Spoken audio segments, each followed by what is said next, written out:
Hey, welcome. It's John. What if I told you that your control framework dashboard could also send important communication to teams about a control, the status, and the background history? So here we have the entire risk management framework documented, and we can see the controls that are high importance or high impact, critical impact, right?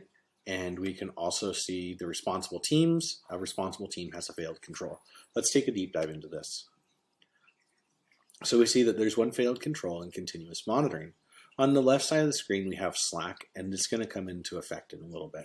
So we have continuous monitoring. The control short title is CA7, right? We have the description of the control, the discussion of the control, and then we have that there's also 52 related controls. If your organization has incident response or needs a defer team, right, knowing where to check and which controls were in place will save a lot of time when working with the distributed team. We can share files, right, from Google, Dropbox, whatever we want. We still see it's failed, right, and we can see the last time somebody was working on this and updated it.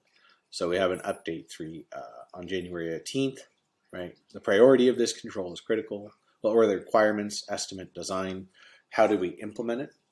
Understanding the historical steps an organization took is imperative for success. We also see who the responsible teams are. We've used the NICE framework here to make things a little bit easier, right? So we have a data administration team. We can add them to what we're doing. We can add our knowledge management team, and then we could see who's working on the team when they're available, the maintenance plan, who exceptions were required for, right? The impacted cybersecurity framework group, the exception duration. We had 11 days that there was an exception.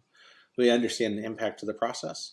And we can see the cybersecurity framework and who in the organization is responsible, accountable, consulted, or informed. And then the important part for our team is to understand visibility. Is there visibility?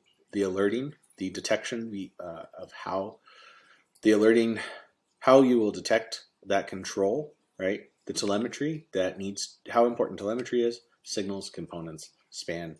And then at the end, we can generate this report and we can get that contextual knowledge, right? And we can really read in deep to understand the teams that were assigned to this level of work, the controls they're responsible for, discussion questions to ask without having to go back and look it up again. So if you think that a GRC program could be beneficial for your organization to improve its performance through documentation, check out my website at whalenenterprise.com and book an appointment.